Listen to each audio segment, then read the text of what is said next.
संत रामपाल जी का जीवन और उनकी शिक्षाएं भारतीय समाज और आध्यात्मिकता के क्षेत्र में महत्वपूर्ण स्थान रखती हैं।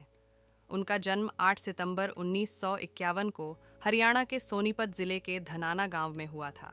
उन्होंने अपनी प्रारंभिक शिक्षा पूरी करने के बाद इंजीनियरिंग की पढ़ाई की और हरियाणा के सिंचाई विभाग में जूनियर इंजीनियर के रूप में काम किया। आध्यात्मिकता की ओर अग्रसरता।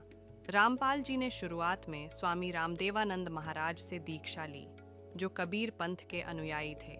उनके गुरुओं ने उन्हें कबीर साहिब के विचारधारा और आध्यात्मिकता की गहराइयों से परिचित कराया। इस अनुभव ने संत रामपाल जी को अपनी नौकरी छोड़कर आध्यात्मिक मार्ग पर चलने के लिए प्रेरित किया। आध्यात्मिक मिशन। संत रामपाल जी ने कबीर पंथ को प्रचारित करने के लिए विभिन्न भाषण और सत्संग किए। उन्होंने लोगों को यह समझाने की कोशिश की कि सच्चा ज्ञान और मोक्ष प्राप्त करना कैसे संभव है।